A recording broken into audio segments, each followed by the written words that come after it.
Welcome to our Quarter 4 District 11 BPAC meeting. I'd like to welcome you all, and let's see. I guess we'll get started. I'm Seth Cutter. I'm acting branch chief for our Complete Streets branch here in District 11 Planning. David Calkins, the branch manager for Complete Streets here, is now on paternity leave through February or until February. So give him a congratulations when he gets back in at the next BPAC meeting. It's nice to be back.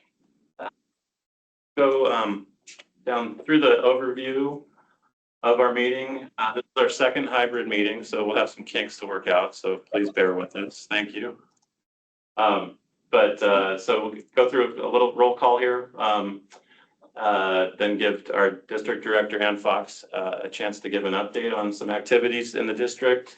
We'll have our CWB TAC update from Brian Gaze, who's here in the room. Then some member updates, and then some D11 updates and presentations, and then a little open discussion about future topics that we might be able to host at our BPAC. So let's see, go to the next one. All right, so this is a hybrid meeting. It is being recorded. So please don't launch any AI bots to record your own stuff. We'll have this, and you'll see how you're going to be able to access our meeting recordings in the future. So let's see, for all everybody on the online, please be muted. We can unmute you if you raise your hand. You can see that on the control bar on the Teams app along the top. So just raise your hand and we'll come in and call on you. Let's see, if you're in the room, please raise your hand. If I don't notice you, somebody else will, so they'll let me know. Let's see, and then we'll go through the presentations and then have a chance to give a Q&A after those presentations. Again, the meeting's being recorded, and you'll find out a new method of accessing those recordings during this meeting today. And then for all people in person here, we do have a sign-in sheet. We'll float it around. Please make sure you sign in. And if you could, the folks online, would you put your name, and if you have any affiliation with an organization, could you put that in the chat as well?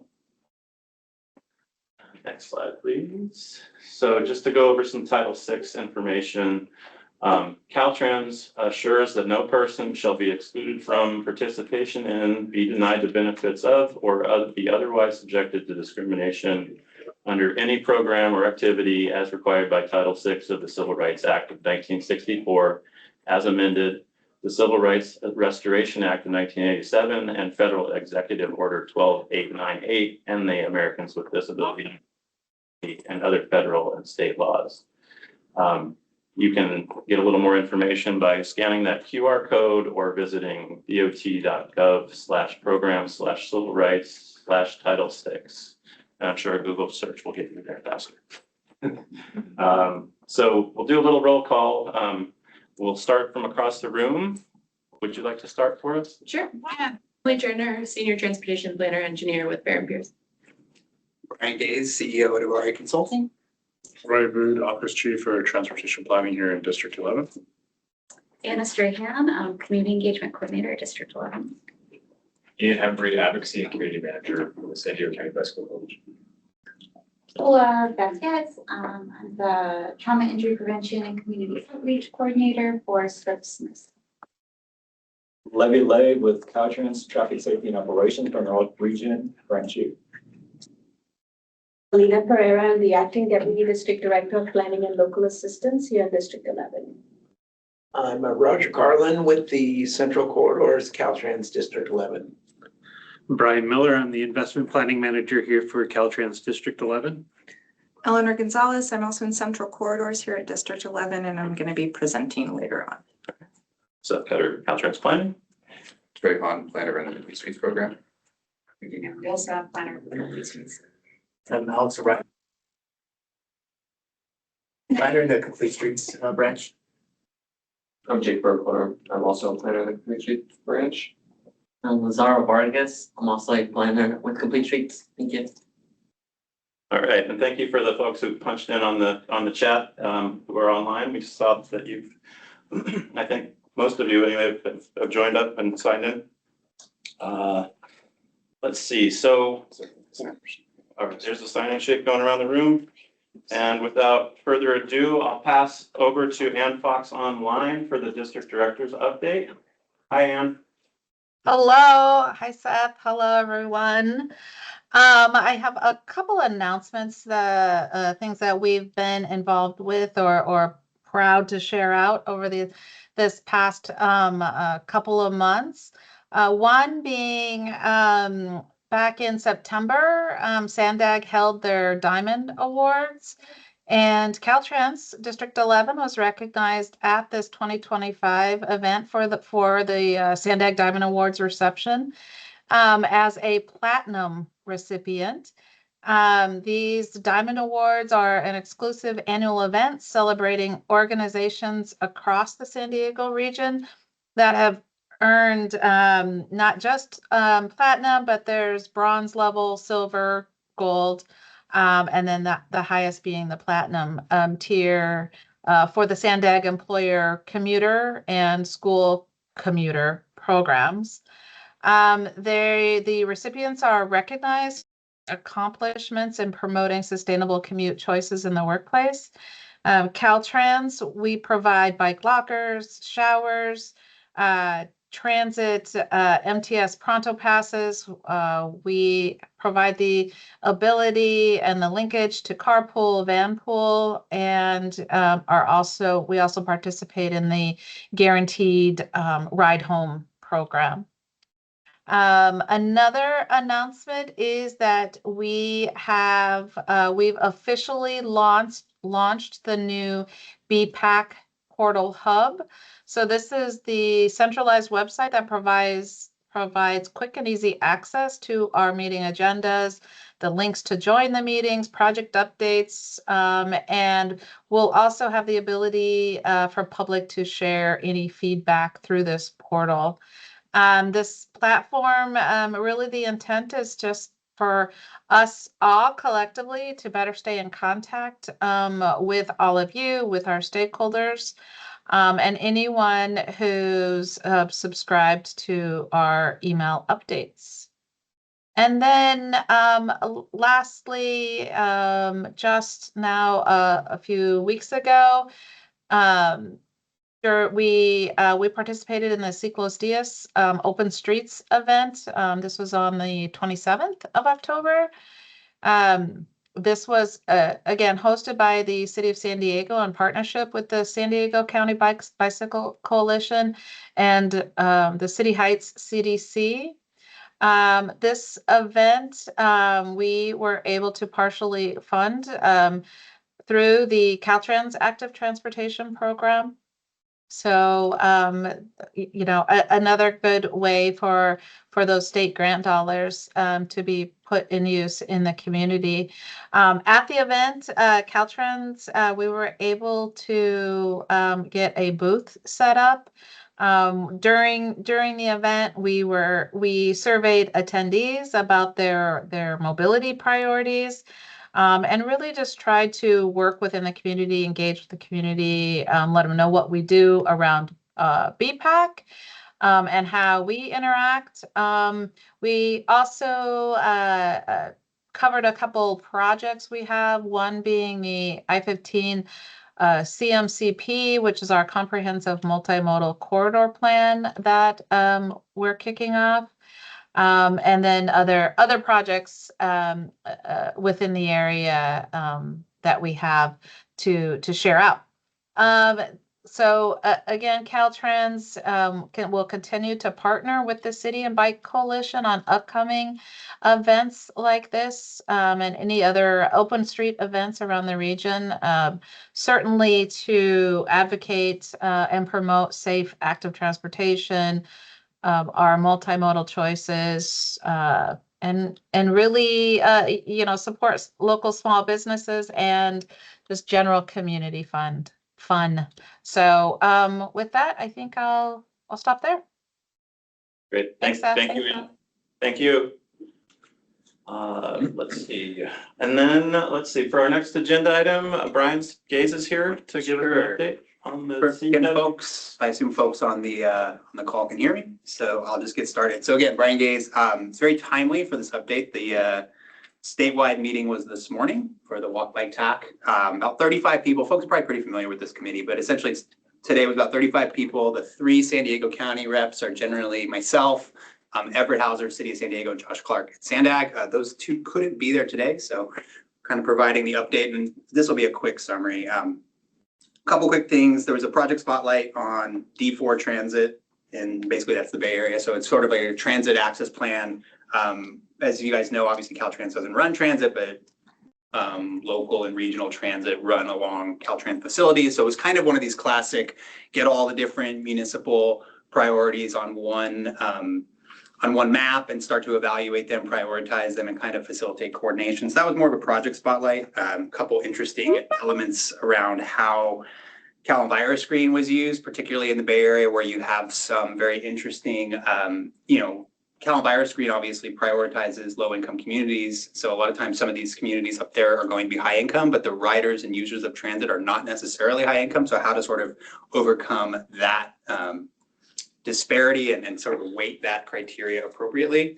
So that was an interesting project spotlight. There was another presentation on complete streets at Caltrans, which was more just a sort of an in-house update, which some of you folks are probably a little bit more familiar than I am on some of the internal decision documents and revisions to how these things are kind of routed through different review processes.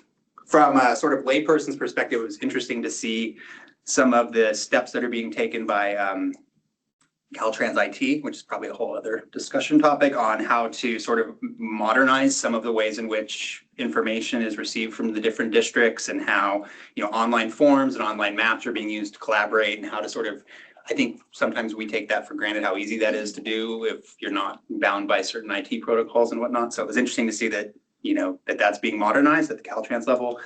Some additional updates on SHOP funding and climate emergencies and some of those alignments. A couple other things that are actually pretty interesting from my perspective. It was a pretty significant legislative update, obviously, given some of the kind of the time of year. So folks know Brian Sapp, he was the legislative analyst from Caltrans who presented, and just a couple quick updates that were relevant to this group. AB 382 passed, which allows for lowering of speeds in school zones. AB 891 was sort of tabled, but this is an interesting opportunity to lower speed limits through basically implementing speed limiters on vehicles for folks with reckless driving convictions. Another component of that is kind of working its way through but has not been signed into law yet is basically facilitating quick build projects. So that was kind of an interesting, I know there's some projects that are happening here at the local level around quick build. It was interesting to see that that's kind of being, the legislative frameworks being is catching up to that. AB 1014, which basically allows for lowered speed limits on state highways, that passed, and other things around increased penalties for license plate covers, for people that use license plate covers, that passed. A couple other things related to, and from the State Assembly, SB 71, CEQA exceptions for transit projects passed, which should hopefully streamline transit around, or hopefully streamline the CEQA review process around transit projects. And then there was a SB 695, which basically helps to kind of update the framework through which prioritized lists of projects statewide and regional significance are kind of ranked and, basically moved through the process. So that's about it. Lastly, there were just a couple quick share outs that I thought were relevant. Most of you probably are familiar with this, but there are a series of meetings are getting started right now for ATP Cycle 8. So that's, I believe there's one next week. I was able to register for that this morning. And there's an ATP data portal that they wanted to make sure that folks were aware of, where folks that are conducting counts as part of projects can upload this to a statewide portal to allow for counts to sort of be shared across the state. I noticed there were none from this region that were on that data portal. That's not to say that maybe counts haven't occurred, but for whatever reason, those were not up there yet. But that is a statewide counts portal that potentially data from this region could be uploaded to that so that, folks can consult, count information statewide in one place without having to track down at every individual jurisdiction or individual district. So all in all, good meeting. And that's about it. So, yeah. Awesome. Does anybody have any questions for Brian? I was wondering, did they go into the nuance of the license plate cover and why that is, why that needs strengthening of? No, it was kind of just a like laundry list of what had passed and what hadn't passed. So they didn't speak to that. I think it's probably just an enforcement, measure essentially to License plate readers maybe? it's people that put those covers over the license plate readers so they don't get, tracked or otherwise, enforcement around that sort of thing. So I think the structure of the bill was that it penalized retailers who sold them. It had like a daily fee that was assessed to them if they were to sell license plate covers. Okay. Because having one is already against the law, but selling them was not. And so now. Great, thanks. All right, thank you very much, Brian. Let's see, we'll move on to our updates and presentations. Oh no, I'm sorry, number 4. We have member comments, member updates. And do we have anybody online or in the room that would like to give any updates? Raise your hand online, please, on the raise hand feature, if you do. Okay, we've got Pete Pensears. Pete, can you unmute yourself?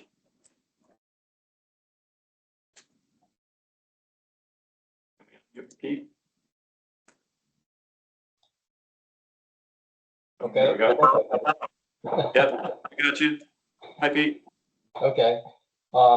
Trey, can you bring up the PowerPoint I sent you earlier? Yep, give us a moment. We'll bring it right up.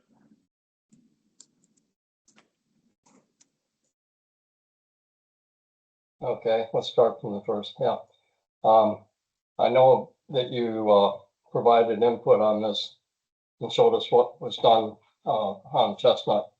Chestnut is an underpass of I-5 that has no entrances or exits, so it's ideal for cyclists. And in fact, Chestnut connects to the Coastal Rail Trail, so it's heavily used by kids on e-bikes who want to go down to the beach and surf.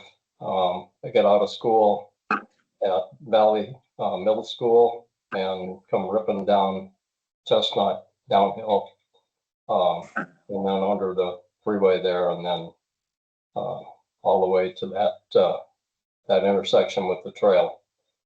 So heavily used, and there's parking on both sides of the street underneath the freeway. And it's kind of odd that you would think that why would anybody want to do that? There are a couple apartment buildings on the north side, actually on both sides of Chestnut, on the west side of I-5. And there's almost always plenty of parking in those spaces, but it's outdoors. So a lot of people apparently like the fact that they can park underneath the freeway and keep the cars out of the sun and so on and so forth. So when the city reviewed the plans for the new widened underpass, one of the comments they made, well, in fact, the only comment they made was that the drawings showed that there was a 5-foot bike lane and it was buffered on the outside. And the city said to consider putting that on the inside against the car doors. And so if we go to the next slide. So this is what happened a couple of weeks ago. And it was during a period of time when school was out. And so I had a camera running for about 15 minutes there. And in that 15 minutes, there were 30 cyclists that were coming down the Chestnut. And this white car here pulled into a parallel parking space and then just sat in the car for 54 seconds. So if we go to the next slide.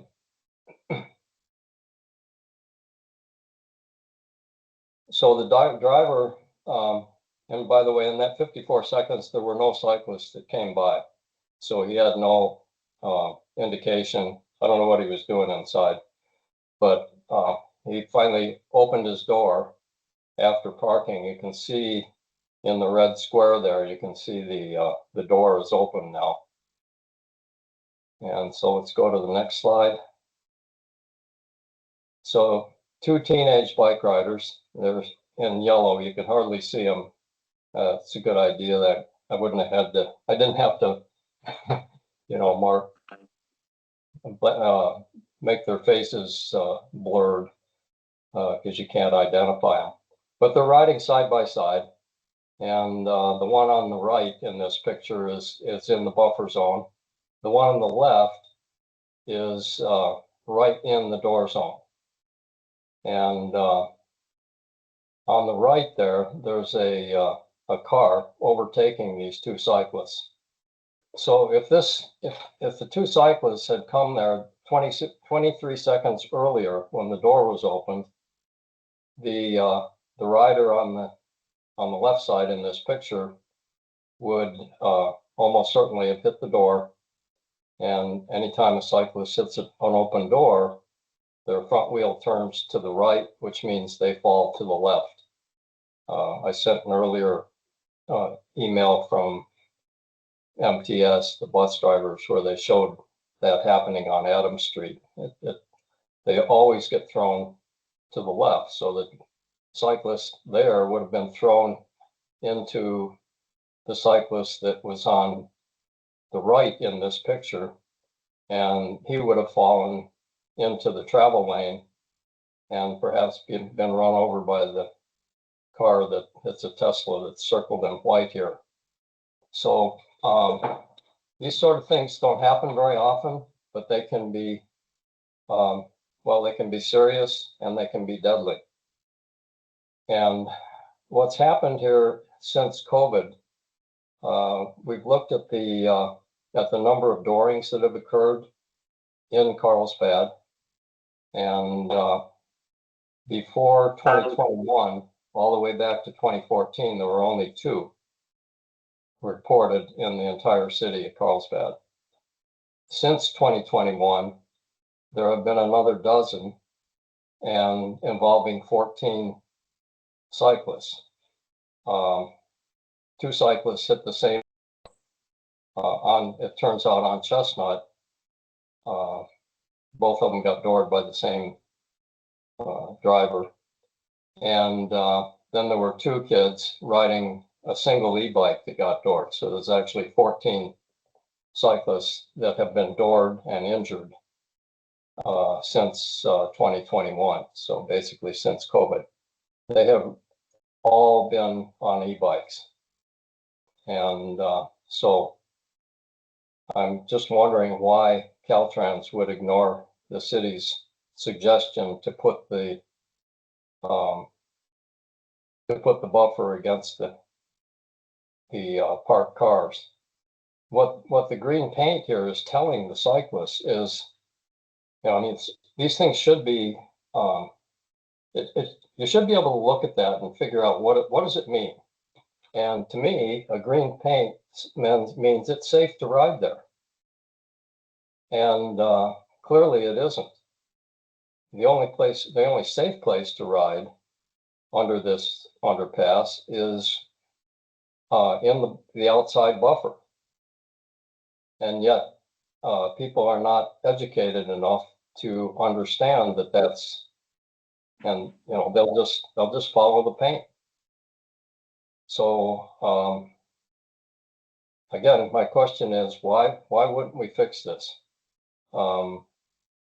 If that Carlsbad has a policy now that every time they resurface a road, they try and put at least a 2-foot, preferably a 3-foot buffer against parked cars, and then a 5-foot bike lane outside of that.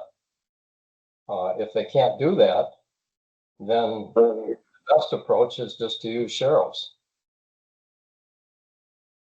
Especially on roads like this, where there's a lot of cyclists and the speeds are down. These e-bike riders are always going at least 20 miles an hour, especially downhill. So, basically the overtaking motorist has plenty of time to see them if they're in front of them.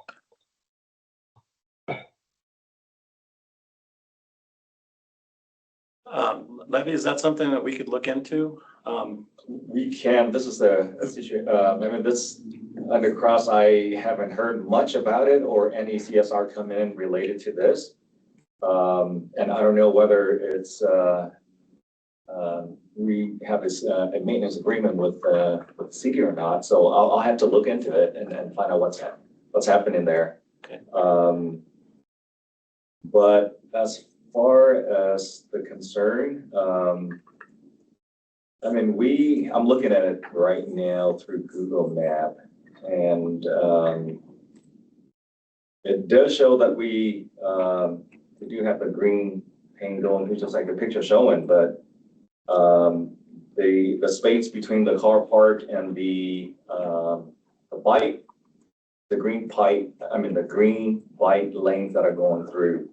I'm not sure what's the exact spacing in between, but we can go out and take a look and do a little more research and see on finding out, you know, how this striping is coming about.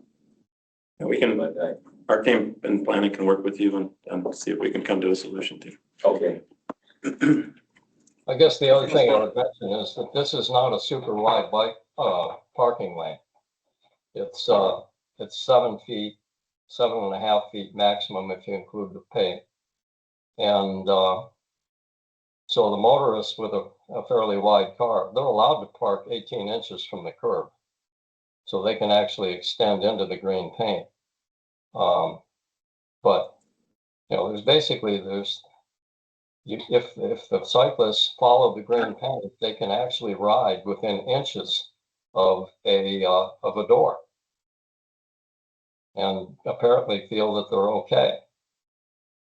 I mean, I've been riding long enough that I remember when I first started riding that there were no parked cars that had blacked out windows. They didn't have headrests, and they didn't have bucket seats. So people could slide across their car and get out on the curbside, which is mostly what they did. But I don't know that there's too many cars today that allow you to get out on the curbside. So everybody opens up into the street. And so one of the things that a buffer would do, if you put it on the door side, is it gives the motorists a safe place to exit. That would especially be true if they're handicapped. If they have to use a walker and they get out, then they need some time to leave the door open and get their walker out, and then again put it back in again. So there's lots of reasons to do this the opposite of the way it's been done here. And I can't think of any that would be, where this would be the acceptable or the better way to do it. If any of you can, please let me know. Okay, Bill. Pete, we'll get with Levy's team and we'll try to provide an update at the next BPAC meeting. If need be, we'll get in touch with you and maybe be able to meet in the field or something like that. Okay. Yeah, it looks like the two lanes that are going east and westbound under crossing the 5. We need to maintain a 12-foot length. I can see that. I mean, there's like a 2-foot buffer between the car lanes and the bike lanes. We need to maintain a 12-foot length without going through any kind of exception. So I think whoever did this, I'm not sure whether it's our maintenance crew or is it under city of cars they're going through and then did it. We don't know. We're gonna find out who's if we have an FMA, freeway maintenance agreement, whether we doing it or them, and see if we could provide some additional space between the door and the rider. Very good. Well, you have a 10-foot travel way, and when you put a buffer in like that, drivers are not allowed to use it. Cyclists can. In fact, that's the only safe way to use this. is riding the buffer. So you say there's only 10-foot width between the center line and the buffer for the east and westbound? Yes. Okay. Yeah, that's substandard, compared to what we try to maintain a 12-foot lane through, our right of way. So, yeah, so that's definitely a substandard, lane width going through. So we'll have to look at it and then see, yeah, whether the city is putting out the green paint or we are. Like I said, this never on my radar for any investigation, so this is kind of off guard. So you're saying that it's possible that you need a 12-foot travel lane under this street? That's basically a local street. Yeah, crossing our right of way, we maintain a 12-foot lane width for both directions. I think the highway design manual may be different for an interchange, or if there are no ramp terminals. It's and the speed limit threshold. Pass or overpass, we do maintain 12-foot lane. Yeah, we'll Levy will look into it and along with our. Yeah, I noted it down and I'll have my team. Great, thank you. Yeah, thank you. Thanks, Pete. All right, thanks. And Jim Barras has his hand up. I sure do. I wanted to get a few statements in if I can. I'm assuming you can hear me. We can hear you. Thanks, Jim. Hi. Great. First off, I want to congratulate Caltrans and Sandagan local district staff for doing a great job at providing facility improvements. And bicycling has never been better, but still we have a lot of ways to go to improve. I want to bring your attention to some issues related to the design available guidance in the highway design manual and other places related to class 4 facilities. And I think what's going to result is hopefully to get a better data on crash data for class 4 facilities that are not part of Caltrans, but Caltrans has some responsibility for the guidance related to those because of the highway design manual. There's 3 areas that I think deserve consideration, and that's daylighting, intersection designs, especially the driveways and other intersections, require plenty of opportunity for bicyclists and motors to see each other so they can respond appropriately when right-of-way is kind of suspect. So I'm hoping that we can get some better guidance for design of the sight lines related to intersections. The other area, there's 2 other areas I want to mention quickly. One is what we call, bicycle instructors call coffin corners. When an intersection is designed to allow bicyclists in a bike lane or a class 4 facility, separated bikeway, to continue straight across an intersection, in the presence of left turning and right turning motorists, often there is, because of lack of sight lines or inadequate traffic control, there's concerns, and we've had collisions because of cyclists intending to go straight, thinking they have the right of way, and motorists turning without consideration of the speed or presence of bicyclists. And lastly, the concern with class 4 facilities is the use of the guidance available for the use of raised barriers. There's a variety of raised barriers being used across the state. Some are just lumps of, I call them armadillos, mounted in the roadway. Some are safe hits or bollards. Their placement, color, and design have caused crashes when bicyclists either don't see them or when they see them get deflected into them, or there is not room for entering and exit.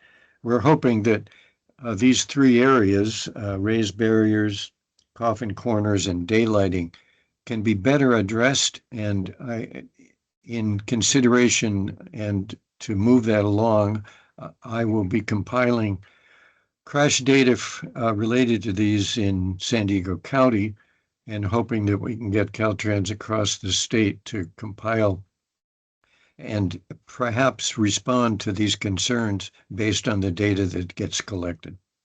Anyway, thanks for your consideration and time. Thank you, Jim. I have a quick announcement. Okay, yeah, please. So our organization is partnering with Families for Safe Streets and Circulate San Diego on World Day of Remembrance, the celebration or the day honoring those lost in traffic violence in the city of San Diego specifically. It'll be Sunday morning at 9:30. So if you're available to come by, we're gonna have a small gathering to start, and then we're gonna send volunteers to the jurisdictions of the city of San Diego to place signs at locations where people were killed in traffic collisions over the last 3 or so years. So you're free Sunday morning and want to come by. Information is on our website as well as Circulate San Diego's website. And that's at your headquarters? Yes, it'll start at our office and then people will be sent out to various locations. Thanks to volunteer. Right. There's another hand up. No, back here. Oh, sorry. Oh, yeah. Yeah, I also am going to be hosting the CalWalks Transportation Policy Roundtable here in the South at Scripps Mercy. It's going to be on the 18th, so next week. If you guys have not gotten the link, if you guys want to participate, please let me know. I'm happy to forward you guys the link to register. Thank you. Okay, and then let's ZS on the online has their hand up. You can unmute and chime in, please.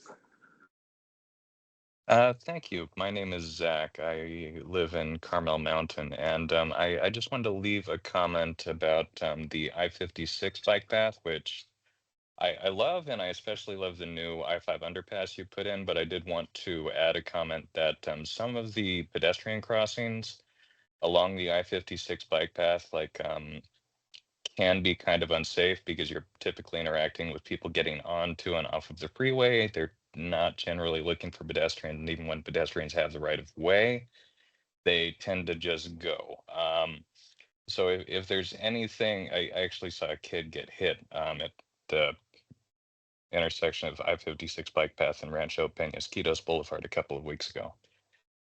So if there's anything that can be done to make those safer and like especially making it so drivers aren't turning right on red and there's like not a green light signal saying you can turn right at the same time there's a pedestrian crossing saying it's safe to cross when those two things are contradictory. But if there's anything that can be done with those crossings to make them safer for pedestrians and cyclists using the I-56 bike path, which again is one of my favorite pieces of bike infrastructure in San Diego, that would be wonderful.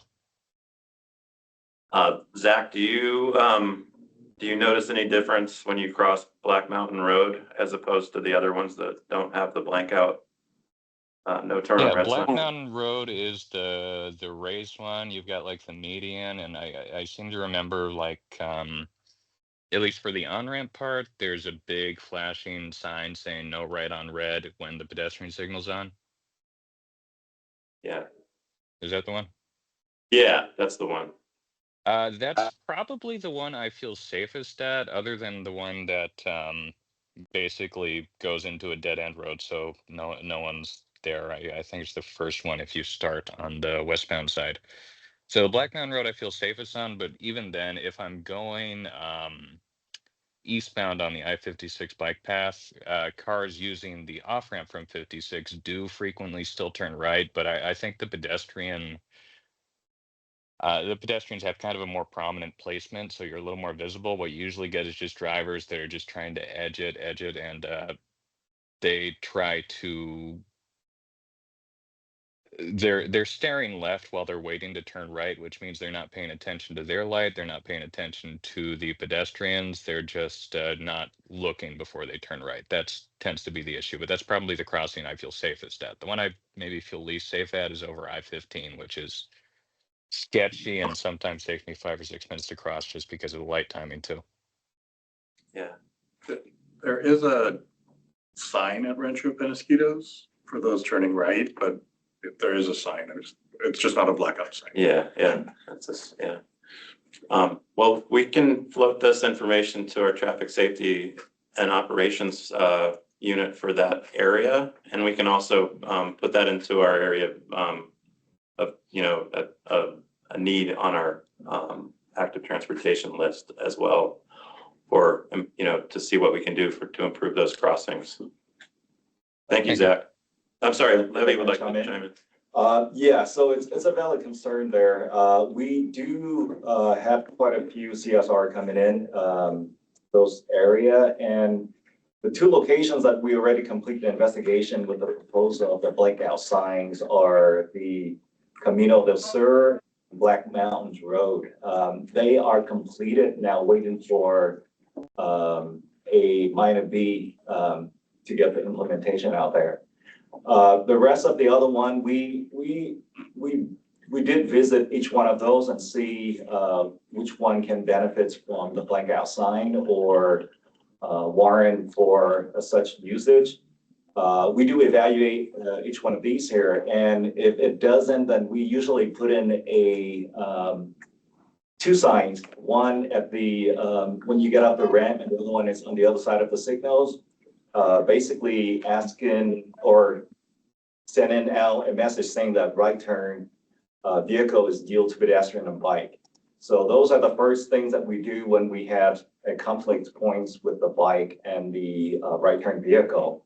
And if that doesn't work, then the next one would be the blank out. So we have two locations that are completed with a blank out and more to come with the evaluations of when it's warranted. Thanks, Levy. Sure. Okay. Thanks, and thank you, that. Pete, did you raise your hand again? You're muted. Yeah, there you go. Yes, yeah, I did. On a different topic than I talked about the first time, we want to thank the Caltrans for what they did in providing funding to extend the coastal rail trail on Avenida Encinas. It now goes from from the south end where it connects to Carlsbad Boulevard, goes all the way to Cannon. And it dead ends there, and then picks up again at Tamarack. So there's a gap there that recently became an issue because we had a cyclist last Saturday in September who was killed at 4:35 in the morning going north. He was run over by a drunk speeding motorist who was fortunately caught with license plate readers and drones before he could get away and sober up. And but they closed the entire section from Cannon to Tamarack, which is about a mile. And I mean, they closed it to all cars, all cyclists, both ways during the investigation, which took all day. Our bike club that I was on that day, we didn't go that way in the morning, but in the afternoon, after visiting Russie Ranch, we came back to that intersection at Cannon, and were told that we could not ride further north, that we would have to go, we would have to detour. The detour for a cyclist from that point is to go out Cannon to El Camino Real, and then make a left turn onto El Camino Real off of Cannon, and travel down at least to Kelly Street or to Tamarack, and make a left-hand turn across 3 lanes of traffic on El Camino Real to get back to the coast. It's a 7-mile detour. For the motorists, they simply go to the freeway, which is less than a mile away, and jump on the freeway to get around this area. So it brought up the question is why isn't the Class 1 facility continued between Tamarack and Cannon? there's a bridge across the lagoon currently exists. And so it would seem that this would be an easy thing to do. Caltrans has provided a great class 1 trail from Solana Beach northbound with a great hanging bridge under the freeway across another lagoon. But there's no room for that in this segment. So is that something we can get Caltrans back on this project and help us fund this last gap? Yeah, I think the answer is it's very, there are a lot of places that have needs, right? I think what I understood with the bridge that went over the lagoon at Agua Hedionda. Yeah. The train bridge was constructed with enough right of way for a bike path. Is that true? That is not true. There was another bridge that was built that is far enough away from the train tracks that there's no issue. It's at least 50 or 60 feet, maybe even more. It must be 100 feet to the east of the railroad tracks. And there's an existing right-of-way that exists on that side of the railroad tracks to provide automobile or truck access to a YMCA that's right on the lagoon. So I've taken a couple of people from Sandag and from the San Diego County Coalition out there, and we've ridden out there on the rocky road, and we've seen it, and we don't understand why this thing can't be connected. There's pavement on the other side of the bridge. It's gated off, but it connects directly to Avenida Encinas. It's paved the whole way. I would say it's a coalition that needs to, I mean, Caltrans is involved. It's not within our right of way, though, I understand it. But I know that we do fund grant projects. So I think it's something that needs to get a back onto the burner, right, Pete? I mean, that's what you're saying. That's what I'm asking. let's get this thing back on the track. Literally. It went off the rails at some point. I checked with everybody that works in the city now, and Brian Jones, I've checked with him because he was there before that, and nobody remembers why this thing went off the rails. So we need some help to get this thing back on track. The coalition can help, Sandag can help, but it's really Caltrans that I think we need your help. Yeah, I believe it was part of the North County corridor program, which was Transnet funded, and so believe that's kind of where things went sideways when the Transnet program, became known that it was underfunded. Okay. We can do some digging and try to report back at the next meeting or a subsequent meeting and see if we can't get it back a little more momentum for it, Pete. Okay. And in the meantime, anybody that would like to see this, I mean, once you see this, you go, see this. I mean, this should be easy. So I'd invite anybody that wants to come up here. Just email me, tell me what you want to come up, and I'll meet you at the train station if you don't want to ride up. Bring a bike though, and we'll go take a look. Thanks, Pete. Well, we will report back. We got to keep moving here on our agenda. It's nice to see everyone again online. Maybe next time you guys can show up. I know it's nice to have that virtual option though for the travel. So we'll move on to our updates and presentations. Brian Miller is next on the agenda. Okay.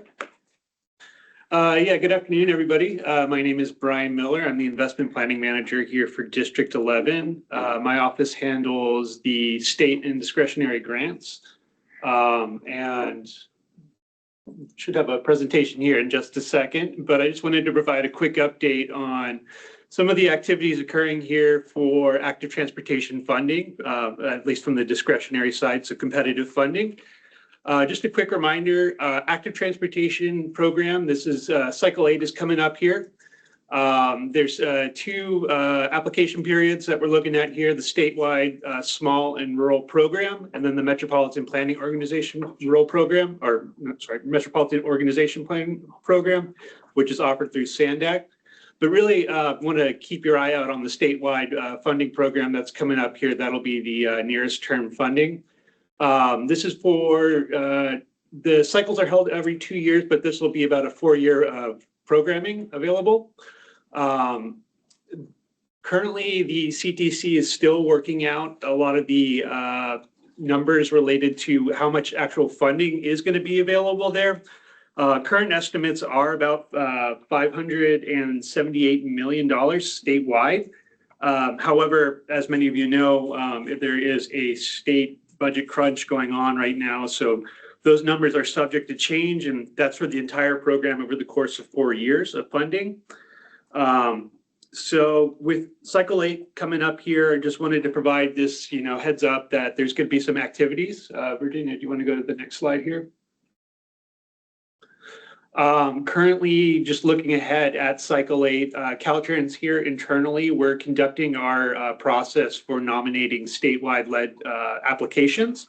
So we have our headquarters team working with the commissions up in Sacramento to identify some of the projects that might be statewide led applications. Those projects that are going to be moving forward will probably be announced here in March of next year. So there's a lot of time in between now and then. But for the local activities, for any organizations out there or local municipal partners who are considering applying to the statewide program, there are going to be some workshops that were just, that were mentioned previously, and trainings that are going to be coming available and online. We have our most recent one next week on the ATP Cycle 8 guidelines. The final guidelines are not expected to be adopted until February of next year. But between now and then, the commission is looking at some of the changes that are going to be occurring to the guidelines, mainly, revisions to make it more consistent, make it easier to clarify some of the language, and then add some more language related to inactive, projects to make it easier for applicants to apply. So when we pass out this PowerPoint, there's a link provided here for those who want to sign up and register for this. The guideline activities are going to be next week, and then there's going to be another one in December. Also, for applicants, the PSR, Project Study Report Equivalency, this requirement, they're going to be holding training. That'll be available here in upcoming December. That is currently available for registration. Same goes for the project application workshops. So getting folks and local agencies to kind of how to prepare an application, what goes into it, and what to start to think about. That'll be available here in January of next year. We don't have one listed, but there's also another one coming up here for the scoring rubrics, how projects are actually going to be selected by the CTC, what to kind of, expect if you're proceeding forward with that. We expect the call for projects to come out in March of next year.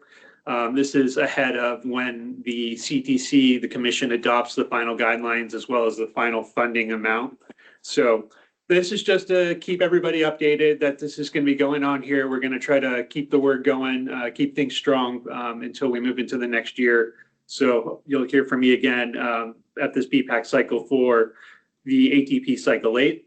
Reach out to my office. I'll drop my name in the chat here, my email if you have any questions or are considering any projects. ATP is a difficult program, especially if you're flying statewide.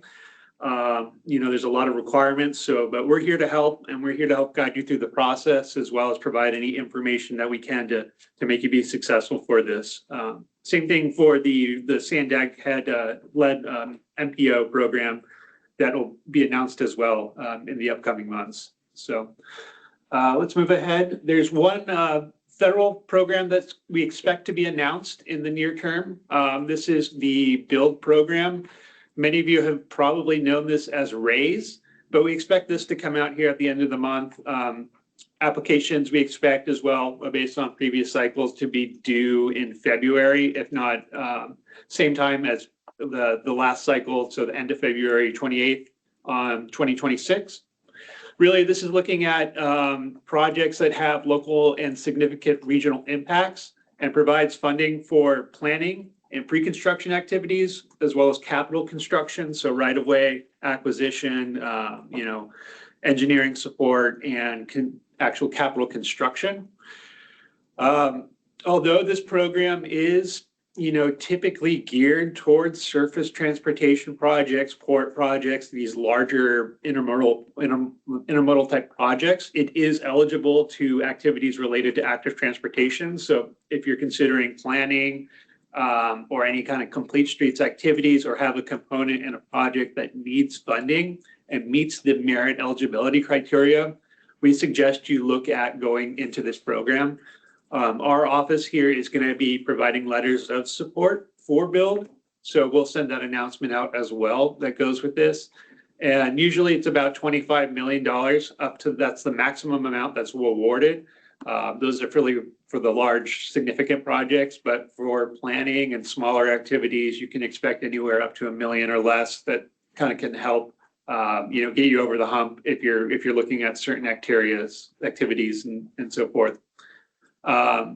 So that's all I wanted to present on. We don't have much more coming out from the federal right now, but when we do hear back, we'll try to keep everybody in the loop. So once again, I'm Brian Miller. If you guys have any questions regarding support for state and federal discretionary funding, please reach out to my office. Thank you, Brian. That's nice presentation, and Brian's a great resource for this type of funding opportunities and information. All right, let's see. We'll move on to our BPAC Hub engagement portal, which is really quite exciting. I'll pass it over to Anna Strahan. I hope you guys can hear me. Oh, what? Is it my kid? There was a slide there. Yeah, I was. Sorry, Okay, I jumped this slide. I was Oh. just announcing me as acting for David right now until he comes back in February. Thank you. And that's the rest of the team. Cool. My name's Anna Strahan. I'm the Community Engagement Coordinator at District 11. And I'm managing the rollout of engagement portals at the district, which will primarily be used for projects, but here we are kind of being innovative and using it for our BPAC. So you can go to the next slide. Oh, I can't really see all this, but the engagement portal has so many functions, from like subscribing to the email list, sending e-blasts, survey functions, open comments, and then all statewide, you can find all the projects on engage.dot.ca.gov. So you can go to the next slide. These are the projects we have live right now. So it's a growing list. I'm really proud of my SpongeBob. So yeah, these are the projects we have live. So BPAC's one of the newest ones. And you can go to the next slide. I think we have the QR code on the next one. Yeah, so it's at engage.dot.ca.gov/11BPAC, or you can scan this QR code. This is everything we're going to use it for. It'll be where agendas live, minutes, the Teams link to join the meeting. You can subscribe and kind of get an e-blast of our meeting link, and we'll have resources here and post-project updates from partners even. We'll have surveys, and we'll be using it for SB 960 engagement. So I'll go over that on the next slide. Okay. SB 960, I don't know if everyone is familiar. It was passed in 2024. So we're just getting guidance from headquarters on how they are interpreting, the law, and how we will be, rolling this out at our district. So it's a lot to digest, so I made this flow chart. If a complete streets element of a project is within 500 meters of an underserved community, and it includes basically sidewalks, bikeways, and crosswalks, we will create a public engagement plan and at least post it on the BPAC portal, possibly make a standalone page, as needed. So we're working internally to roll out this new law, I guess, and planning is working to screen projects once we're opening the K phase. So pretty exciting to have the portal to use as a resource. So I guess that's how it ties in. We're going to use the portal for the SB9, like to meet SB 960 requirements. And another nice feature about the portal is will be people who aren't aware of our BPAC, they can sign up on, if they get there, they can sign up on there. But all the materials will be on there, so it'll make emails cleaner. Your inboxes will be smaller. Yeah. Because you can get all your attachments and even the recordings of the BPAC meetings online. It's going to be pretty clean. Yeah. Good interface. So is it time for Trey to do it? What's on the next slide? Yeah, I think it was a soft launch. Yeah, so Trey's gonna take it over and do a little demo. And then, yeah, if anyone wants to scan that QR code and subscribe to the email list. Hi, everyone. I worked with Anna on this project and with David Calkins and Virginia Mendoza as well. We're going to give you a quick demo of the portal page so far.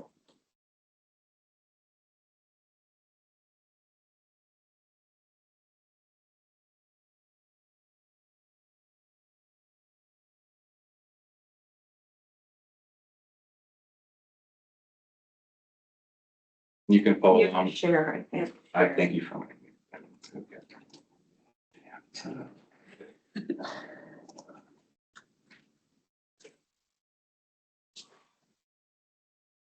now be sharing. So you can follow along. Essentially, this homepage is a central place for update information prior to each meeting. If you're joining virtual, you can have the virtual information, and we have information on joining in person as well. We have some frequently asked questions here on the side, and we're working to send our emails out through this Vision portal as well. So you'll be able to, you can already subscribe here. We still look to learn more about new members. So new people sign up, we'll ask to get to know them as well.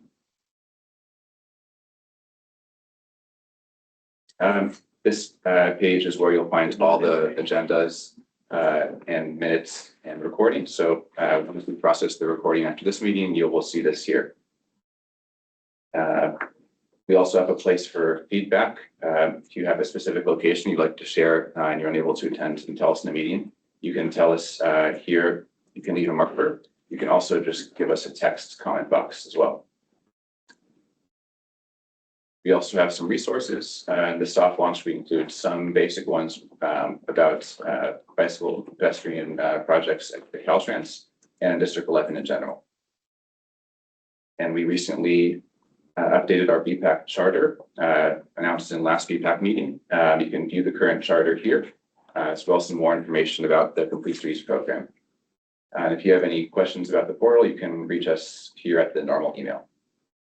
And that's it for me. Yeah, that's I was very impressed when I saw that what they put together with this. It's really nice. Trey's done such a good job. Yeah. Thank you. And it also has a translate feature. I forgot the translate feature. Yes. Oh yeah, there's a translate function within the portal. Yeah. Well, we haven't. There's lots of languages in District 11.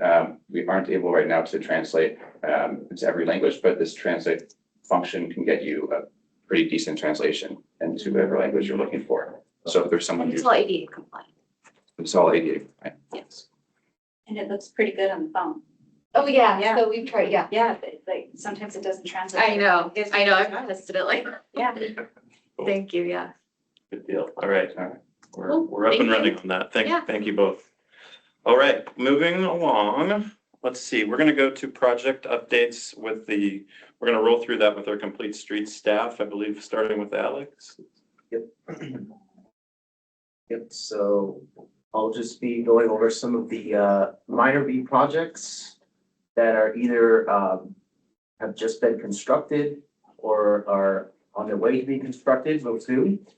And for those who don't know, minor B is a program through maintenance for quote unquote small dollar projects under, it's like 380,000 or something like that. And it's supposed to be our version of quick build. So we've done a suite of projects over since like 2020 or 2021, and they've been coming out. So first is Via de la Valle at I-5. We got crossing improvements with enhanced signage. Next one. Gilman, this one has been out for a while, but we have enhanced signage at the ramps as well as conflict zone striping at where the Rose Canyon bikeway ends. And this will connect nicely to the city's project when it goes out. Next one. And this one's like a suite of projects on bridges. So this is South 32nd. We have shoulder striping for traffic calming, enhanced signage, and some sharrows. Next one. This is Commercial Street. We have a painted green bike lane and a buffer underneath the bridge with enhanced signage. Next one. This one also has some shoulder striping on the bridge with sharrows. Next one. And right now, this is a new project. Those last three were one. This one is not out, I don't think so, but there's a full suite of bike features and bike signage, enhanced crossings, and pedestrian signage at Palm Avenue at I-5. And that complements the new landscaping there. So that should be out soon. Next one. South 32nd Street at SR 94, we got RFBs and enhanced crossings and the loop ramps there. And bikeways. Minor B at Texas and Qualcomm at I-8, this was a big one. So we got buffered bike lanes with green striping and RFBs at the ramps. So we went out there and walked it all real nice.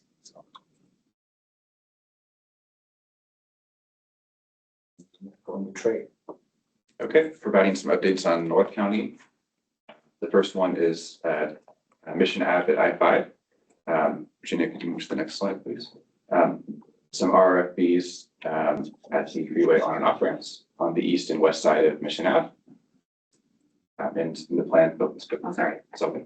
Just little eyelash markings are where the RFBs would be in the plan sheets.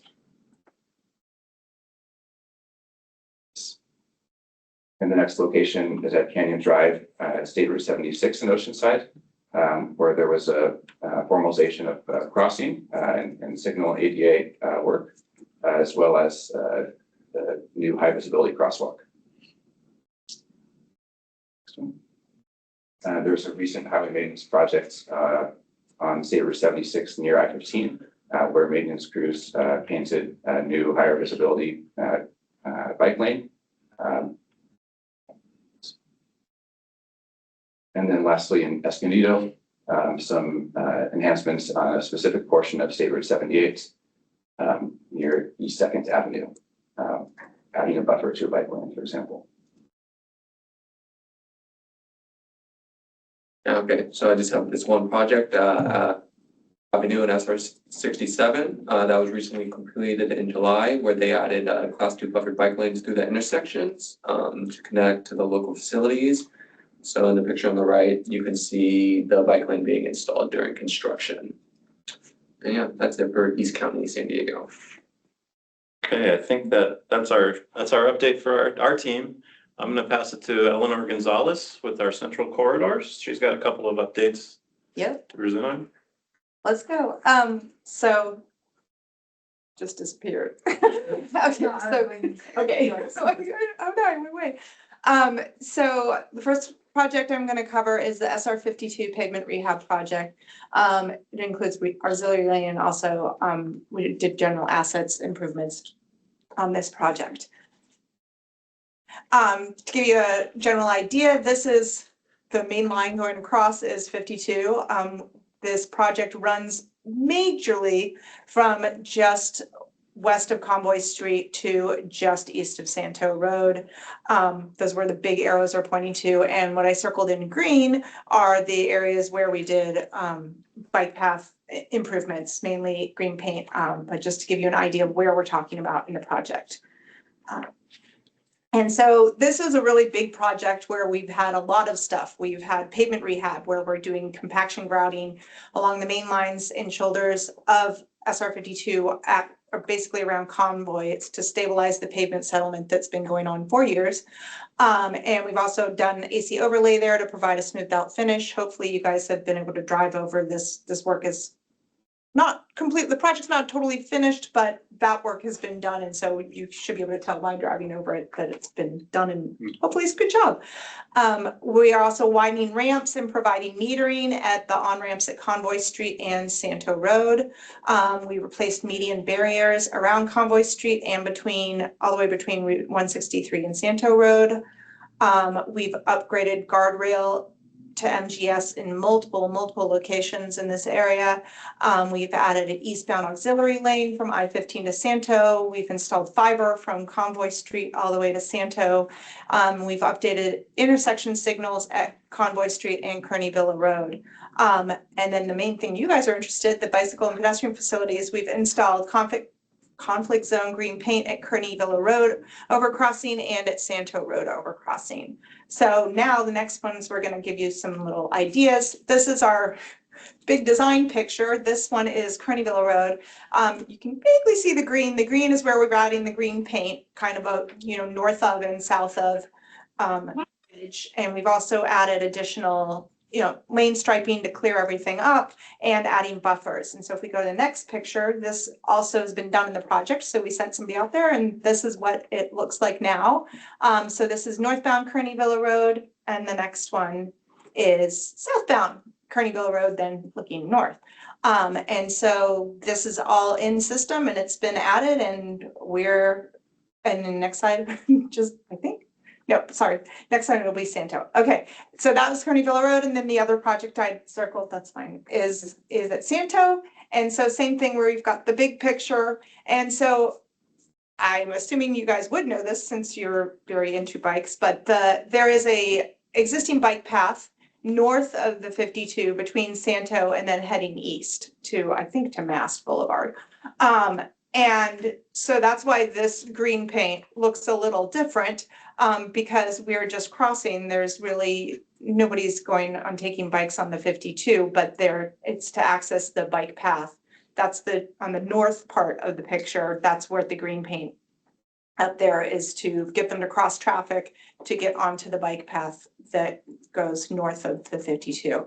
And then south, we actually had some turning radius of trucks to make sure where we needed to place the green paint and where to have the striping green paint and the solid green paint, because we didn't want that interfering with truck lane lines. And so that's why there's also some green lines showing the truck lane lines there.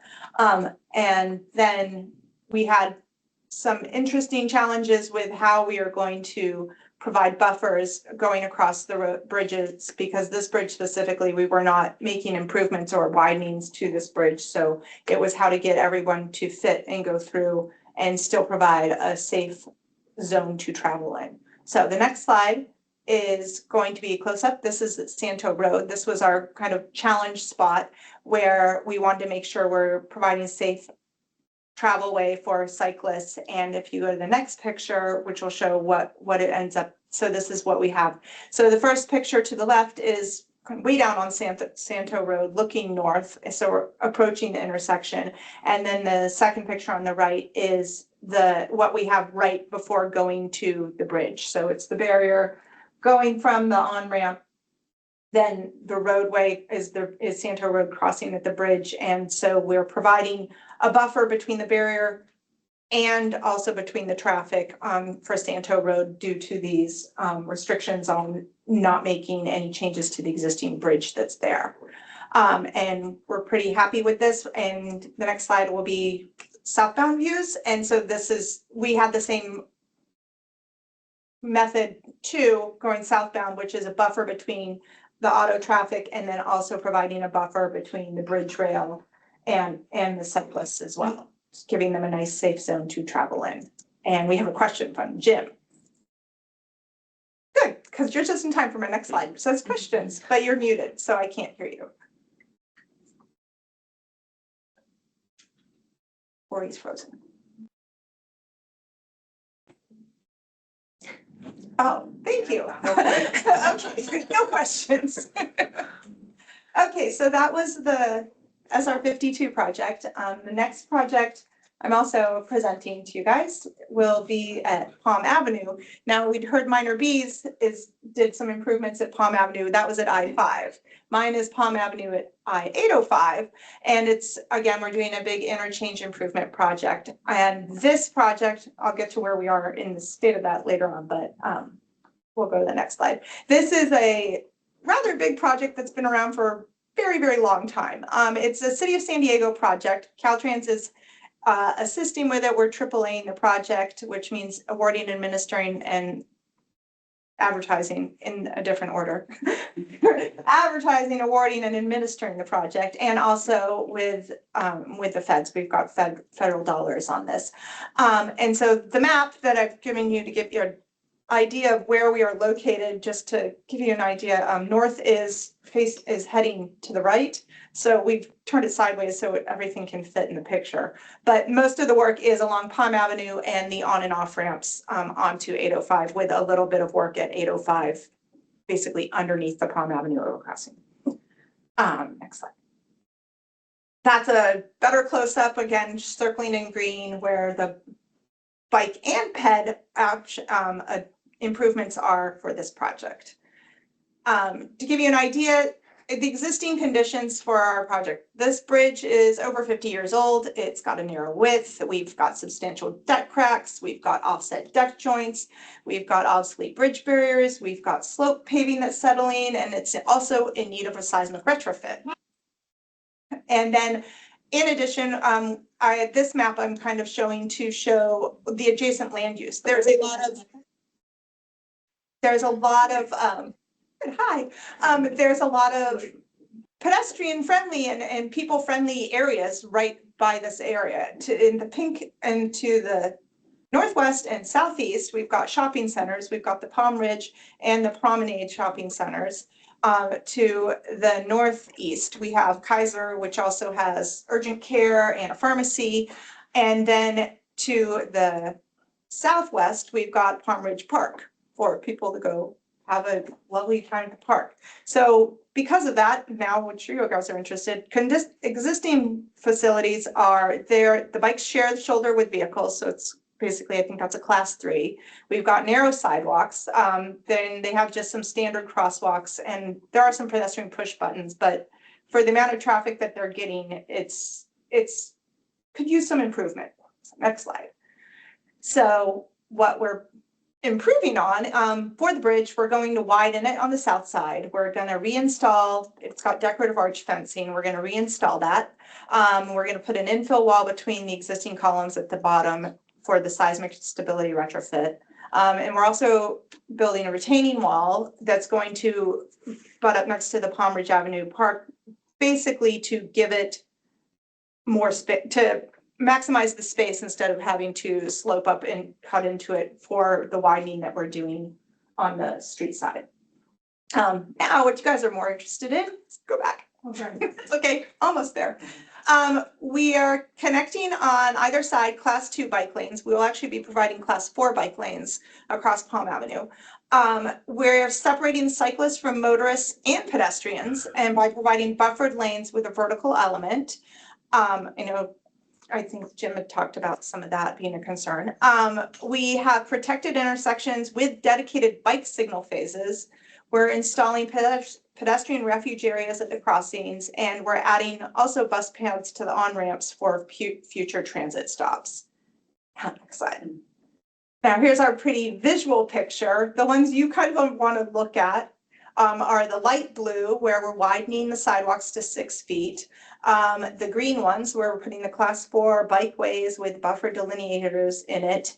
And those are the main pedestrian items, but as you can see, there's a lot of work going on in this area in general. Next slide. And then this is our really pretty drawing of, this is our visual simulation of what it will look like when construction is done. Next slide. And then this is a little more focused, detailed look on our lovely simulations of what we're going to look like with having all the bike and pedestrian crossings. So the top picture is just kind of the general overview in general. Then we've got some typical sections in the as you can see, on what's going to go over on the bridge. The top one is the entire bridge section, including the new bridge that's being widened out. And it's a little hard to read, but we're basically providing a 6-foot bikeway and a 7-foot sidewalk for travelers. So that's going to be very much increasing the comfort and movable area for everybody. And then off the road, the section at the bottom is once we're off the bridge on the main roadway, we're only really kind of showing half of what's going on. And then that bottom right picture is a little more detailed of how we're actually doing this, which is the part of having the raised platform for both the cyclists and the pedestrians and getting them from the roadway down when they have to cross up onto the raised sidewalks over the bridge. And our super special little feature we've got in the bottom If that's left okay. Yeah, just put it to it right now. one. Okay. So I know where to go. That bottom picture is a picture of what is called a trapezoidal delineator, which is our elevated buffer between the sidewalk with pedestrians and then the bike lane that we're providing on the bridge. So we're going to go into a little more detail on the next slide. Just to give a little more pictures of the other things that we are providing. Again, converting class 2 bikeway to class 4, upgrading traffic signals. So we're going to have a dedicated bike traffic signals as well as the pedestrian crosswalks and vehicular traffic signals. We're enhancing visibility, but we're also installing energy efficient LED streetlights along the bridge. That's more helpful for the pedestrians and cyclists than the drivers, but the drivers, it benefits everybody. And then we've got some section pictures of little cross sections with people on them showing the people and the cyclist. The one in the top left, elevated bikeway with low profile delineator tile, that would be building right up next near the bridge and going across the bridge. And then the upper right picture is showing the class 4 bikeway where it's then back to street level, where the bicyclists are on the street level outside of like the intersections of where the bridge is, and the pedestrians are still up on their raised sidewalk. And then we're also showing just the conflict green paint that we're the high visibility green bike lane markers for crossings in the bottom right corner and the bottom left corner. That we even when the ramps, like I said, when you're going to from the crossing to up to the bridge, we actually have separated ramps for the cyclists and the pedestrians when they're going up to the elevated sidewalk going across Palm Avenue Bridge. And that was a lot, and I spoke really fast. So next slide. Just to give you a very general idea too, this project actually just had bid opening today. So that happened at 2 o'clock. And so we are here, which means we're going to be awarding hopefully in about a month. And like I said, we're AAAing the project. We're doing it through a construction cooperative agreement. But this is not, you won't see any of this out there yet, but hopefully in a year and a half, 555 days or so, we'll be able to go out and see all this lovely green paint and cyclist improvements and pedestrian improvements. So then the next slide, just if there are any questions, I'm here to talk your ears off. So in a year and a half at that BPAC meeting, we'll see the completed project, right? Hopefully. I mean, is it 550, two plus? So stay tuned. But I remember previous BPACs where the complete stream team showed the proposals, and now it's like going out to bid. So it's like the whole life cycle of it is really cool. Like lived over the BPAC experience. So yeah, it's really nice to see all the hard work the complete streets team do, and then hands it over to you guys and really conceptualize and get it out into the field. Awesome. It's helpful because a lot of those pictures were in coordination with you guys and like figuring out and working with everybody. How are we going to get this to actually fit and work, and what everybody hopefully would like to see and buy off on and have there to ensure safety and, you know, a great finished product. Yeah. Awesome. Yeah, this is great. Thank you very much. Appreciate the You're welcome. presentations. To get through, do we have Tom Guarini online? Yeah, I'm here. Hey, Tom, last but not least, Tom will talk about a SR 94 project that he's working on that includes some complete streets features. Take it away, Tom. I think we have your presentation coming up. Yeah, thank you. Okay, yeah, so I'll keep this short. This is a asset management project on Route 94. Goes from like I-5 out to a little bit past 54. Lot of different types of work, mainly pavement rehab, culvert rehab, but the areas that are shown in red there is where we do have some complete street features, specifically enhanced visibility crosswalks and green bicycle paint. And we can go through the locations real quick. They're on the next slides, yeah. 22nd Street, we got some crosswalks, bike lanes.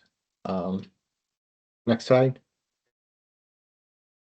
This is at 32nd Street, crosswalks.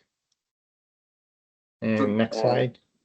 47th Street, another crosswalk. Did you want to pause it? Oh, just real quick, just the yellow represents where the crosswalk features are, and then the green highlights show the bike lanes in case people weren't sure. Sorry. Oh, yeah, thank you. Sorry. And this is more of the same. This is A Street. We have a crosswalk. Euclid Ave, crosswalk, bicycle paint. Next side, Kelton Road. We have some crosswalks. College Ave, another couple of crosswalks. Massachusetts Ave, crosswalks. And Lemon Grove Ave, we have a crosswalk. And a couple bike lanes here at Wake Drive. Campo Road, more bicycle lanes. And Avocado Boulevard, bicycle lane. Via Mercado, bicycle lane. Hamishaw Boulevard, couple bicycle lanes. And a bicycle lane at 9454. And another one down at Town Center Drive at the shopping mall there. That's pretty much it. Any questions or not much to it really? Yeah, I think a lot of the green. So we're getting enhanced visibility crosswalks, and a lot of the green is just to enhance the existing bike lanes that are out there. Correct, Tom? Yeah, some of them.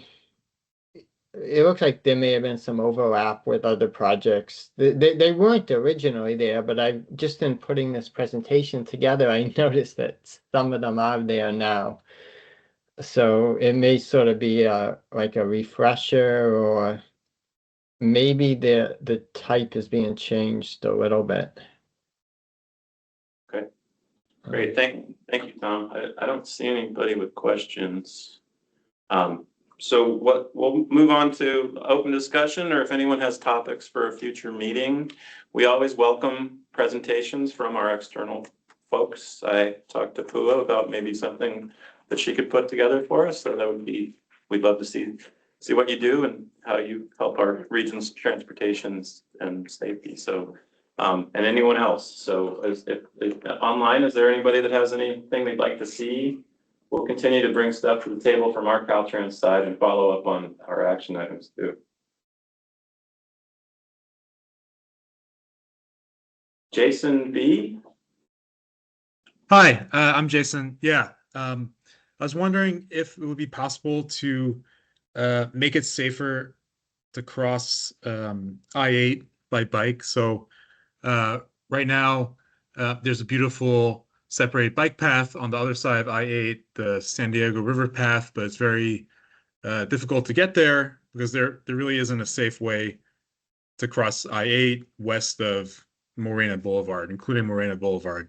Especially the worst one is probably in Ocean Beach, where you have to cross where I-8, the 8 freeway ends.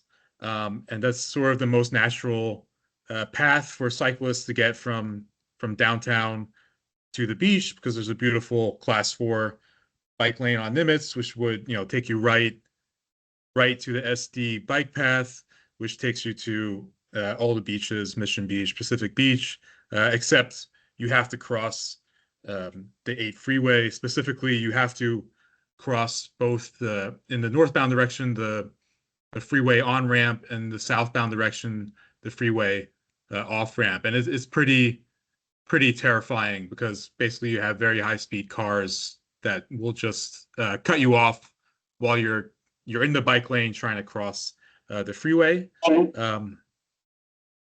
So there's and people who may be beginners may be very comfortable riding the rest of the way on Nimitz and then later on the SD bike path, but maybe turned away at this crossing. So I was wondering if there's something we could do there.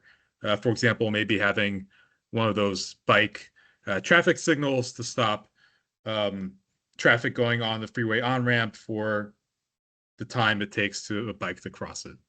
Thanks.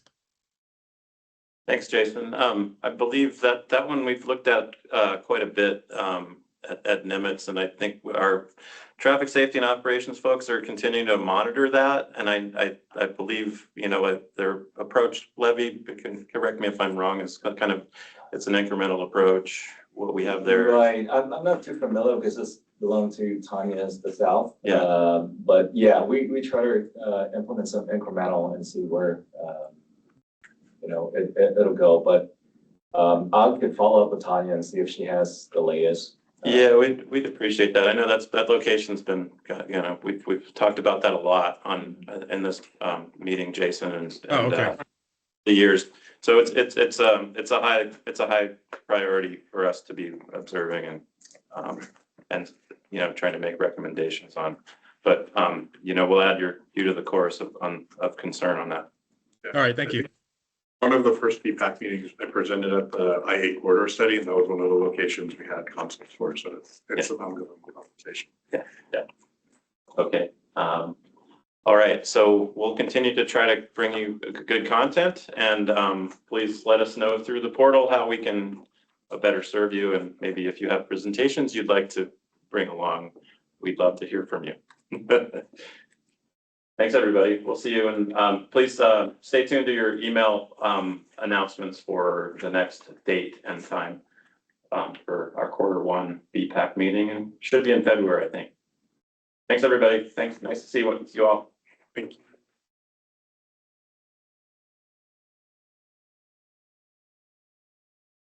you. Exit.